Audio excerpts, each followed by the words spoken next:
Bienvenue à 180 en ligne. On est vraiment super content que tu sois avec nous, puis on espère que l'événement aujourd'hui va être inspirant pour toi.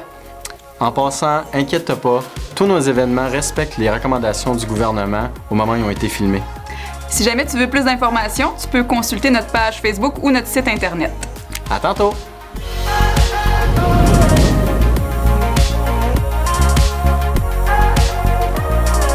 Salut tout le monde, j'espère que vous allez bien. Je m'appelle David, je suis pasteur de l'Église 180. Je suis content de vous accueillir. Si vous nous suivez pour une des premières fois, bienvenue à ce direct que l'on a à tous les jours du lundi au vendredi. Notre intention, c'est qu'on puisse partager des moments ensemble, qu'on puisse partager cette circonstance-là et qu'on se rappelle qu'on n'est pas seul, on n'est pas isolé malgré le fait qu'on soit confiné, peut-être un peu, mais qu'on est ensemble à partager ces temps-là. Justement, dans les derniers jours, le gouvernement a apporté des mesures supplémentaires pour qu'on ne puisse pas se rassembler dans des lieux extérieurs, des lieux intérieurs. Si vous aviez prévu, par exemple, aller au restaurant, c'est plus possible. Vous ne pouvez plus vous aller dans une salle à dîner, une salle à manger d'un restaurant. Vous avez prévu aller jouer au bowling. Oubliez ça, faire votre nouvelle mise en pli. C'est pas possible non plus. On se retrouve de plus en plus confinés justement dans nos foyers, dans nos maisons. Et c'est une bonne chose. On ne veut pas sous-entendre comme quoi qu'on ne devrait pas vivre ces moments-là. C'est une bonne chose parce qu'on est en train de ralentir la propagation du virus et on veut se soumettre à cela.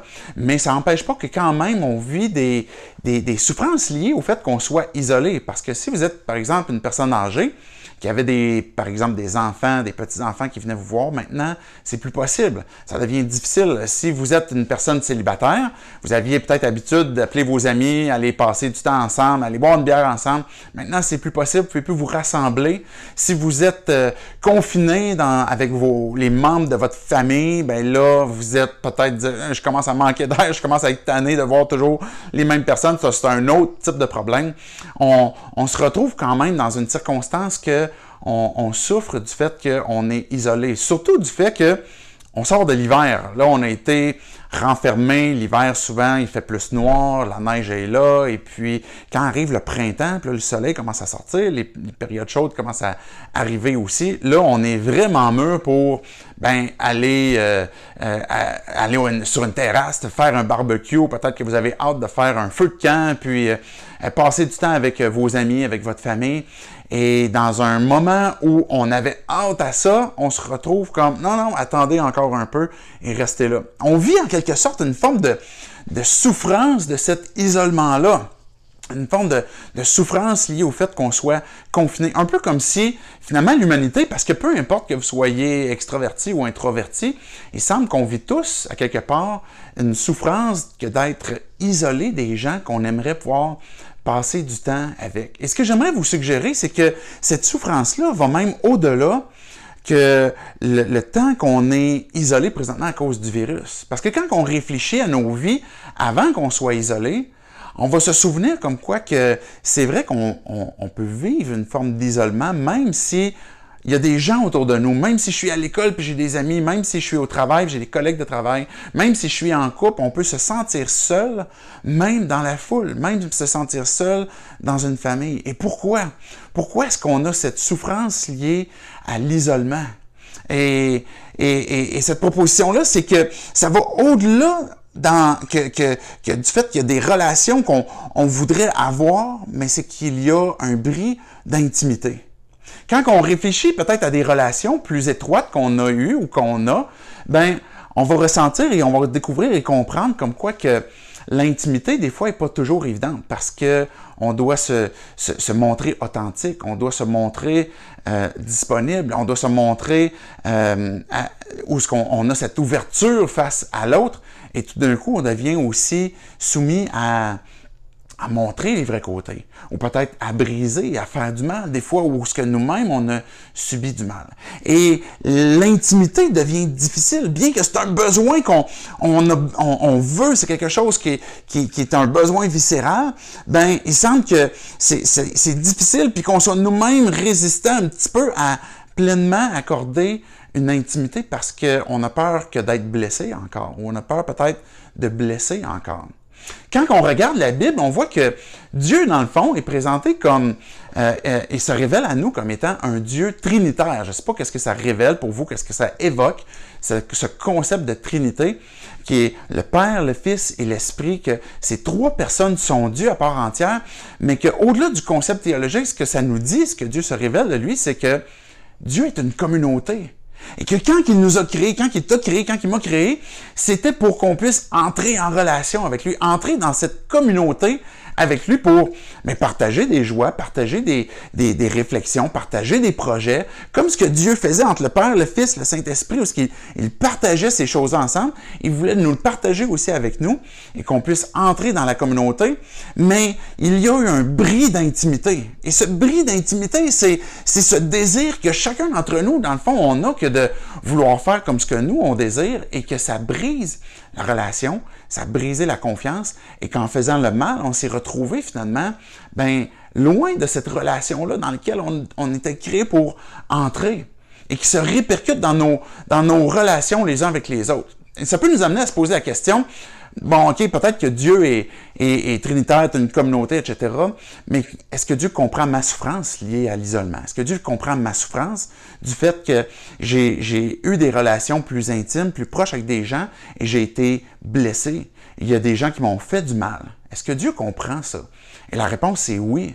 Quand Jésus lui-même est allé à la croix, Jésus qui est Dieu à part entière, qui est en relation depuis toujours avec le Père et l'Esprit Saint, va dire au moment qu'il est sur le point de mourir, « Mon Dieu, pourquoi m'as-tu abandonné? » Il est en train de crier à son propre Père la souffrance que présentement il est isolé à cause du mal qu'il est en train de porter.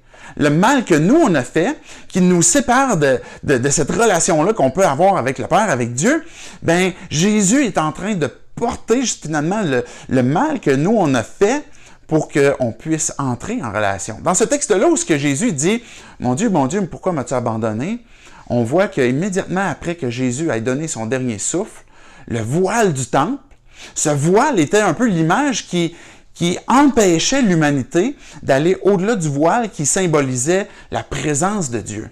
Mais ce voile-là, au moment où Jésus a poussé son dernier cri et qu'il est mort, a été déchiré. Déchiré, le texte dit du haut jusqu'en bas, un peu comme si Dieu avait pris ce voile et l'avait déchiré pour dire maintenant, c'est terminé. C'est terminé cet isolement que j'ai avec l'humanité. Maintenant, il est possible d'entrer en relation avec Dieu parce que le mal que j'ai fait est prêt à être pardonné. Comme si finalement la vie de Jésus devient ce vaccin qui nous permet de sortir de l'isolement et de ne plus avoir aucune crainte que d'être isolé, que d'être infecté encore une fois de la mort et de la destruction même dans nos relations, nous les uns avec les autres. Jésus est celui qui comprend le mieux cette souffrance que tu peux avoir liée à l'isolement. Et plus que l'isolement dans lequel on est présentement à cause du virus, mais d'un isolement qui est peut-être avec Dieu, ou peut-être un bris d'intimité qu'il y a avec d'autres relations que tu as. La mort de Jésus est là non seulement pour nous apporter le pardon, mais nous apporter aussi la guérison. Le mal que tu as subi, les souffrances que tu as, cet isolement, ce que tu souffres présentement, ce que tu sens que peut-être personne ne te comprend, mais Jésus est là pour te dire « Je veux te guérir, je veux te pardonner, je veux te restaurer ». Mais pour ça, pour avoir cette nouvelle vie, pour avoir cette nouvelle relation, pour redécouvrir cette relation-là avec Dieu, ça dépend que d'une chose, la confiance que tu portes à Dieu. Pas de tes mérites, pas de tes efforts, pas de comment est-ce que tu vas réussir à mieux performer et montrer comment est-ce que Dieu, tu vas rejoindre les standards que Dieu a ou comment est-ce que tu as réussi à régler des choses pour attirer la faveur de Dieu, mais plutôt parce que tu dis, Dieu, je te fais confiance et ce cadeau que tu me donnes, cette possibilité que d'entrer en relation avec toi, dépend pas de moi, mais dépend de toi, dépend de ta grâce, dépend de ce que toi tu fais. Et ça, je veux le saisir par la confiance, par la foi. Et c'est possible uniquement que si tu fais confiance à Dieu, pour dire, Dieu, je te dis le mal que j'ai fait. Dieu, je te dis les souffrances que j'ai parce que je vais obtenir la guérison, parce que je vais obtenir le pardon. Et Dieu, je te fais confiance. J'ai confiance que tu es là. C'est le message que Dieu veut te dire. C'est le message que Dieu est en train de nous dire que Il ne veut pas que tu sois isolé. Il ne veut pas que tu sois seul, mais il veut rétablir cette relation-là avec toi, dans laquelle il veut te faire entrer et puis partager cette intimité-là avec toi.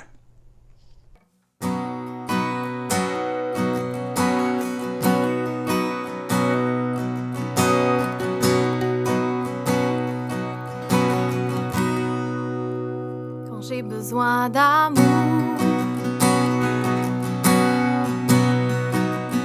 quand j'ai besoin de paix, quand j'ai besoin de compréhension, Seigneur, tu es là.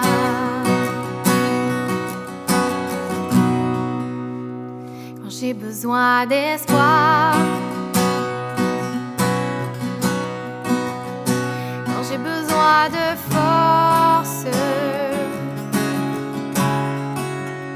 quand j'ai besoin de me confier à toi,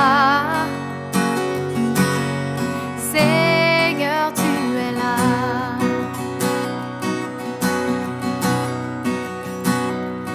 Tu me fais sourire, même quand j'ai le goût de pleurer.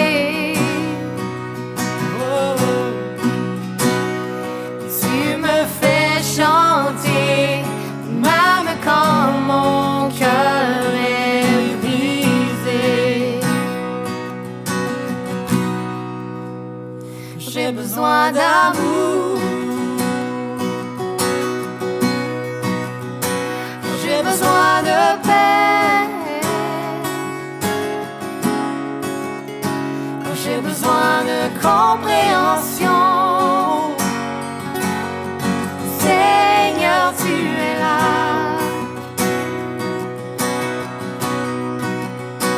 J'ai besoin d'espoir. Oh, j'ai besoin de grâce. J'ai besoin d'une autre chance. Seigneur, tu es là.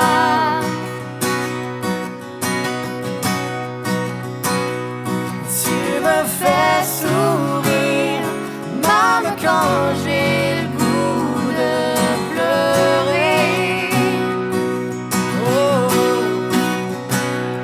tu me fais chanter, même quand mon cœur est brisé, brisé. Yeah. Tu es mon seul refuge quand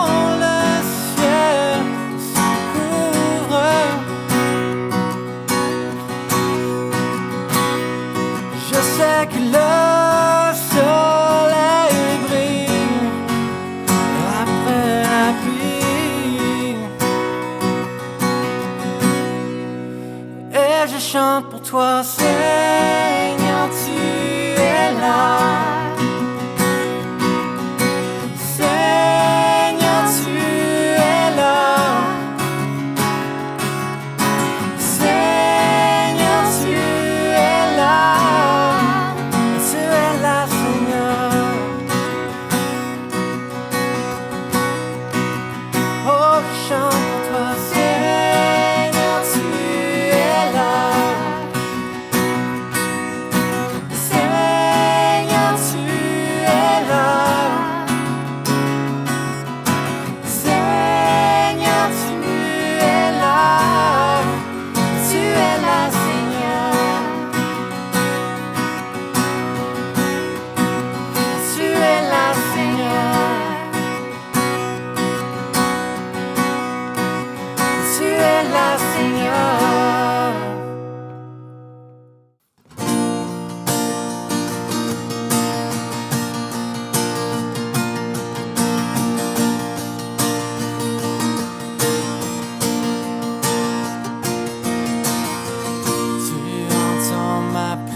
noirceur m'entoure, je n'ai plus rien à craindre. Non, rien à craindre. Tu repousses l'ennemi.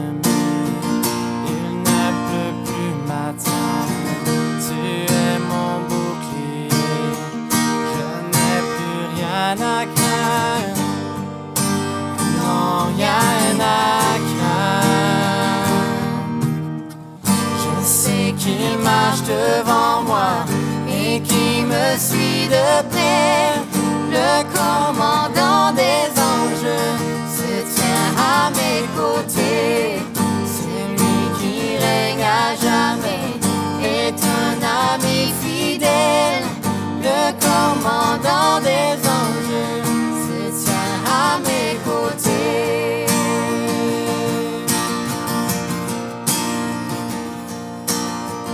Ma force est en ton nom, car tu es mon salut.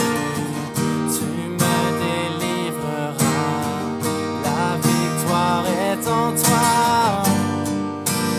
Non, rien à craindre. Non, rien à craindre. Je sais qu'il marche devant moi et qu'il me suit de près.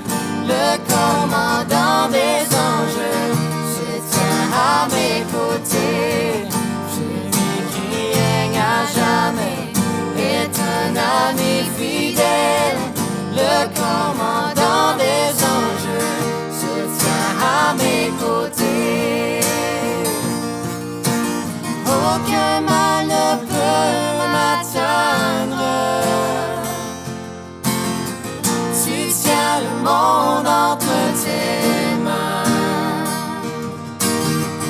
Oui, je m'accroche à tes promesses. Tu es fidèle, tu es fidèle. Aucun mal ne peut m'atteindre. Tu tiens le monde entre tes mains. Oui, je m'accroche à tes promesses. Tu es fidèle, tu es fidèle, tu es fidèle.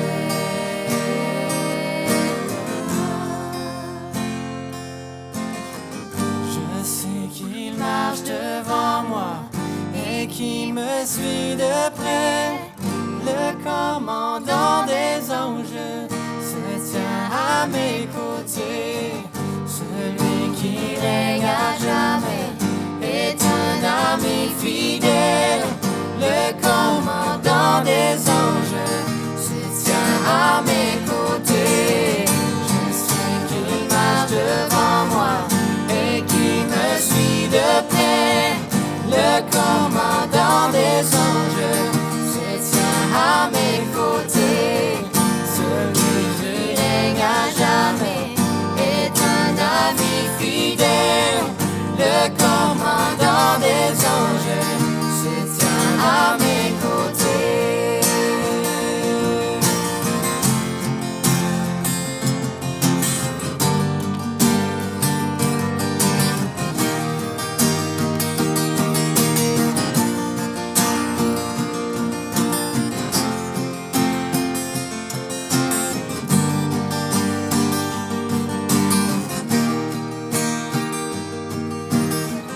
Le commandant des anges se tient à mes côtés.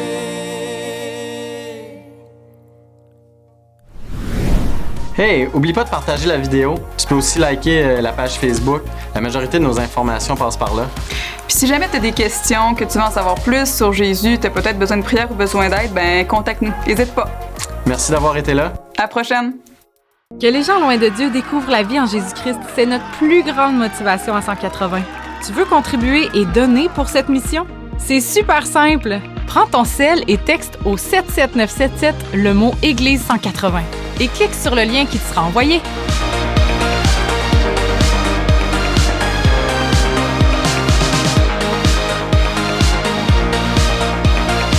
Merci!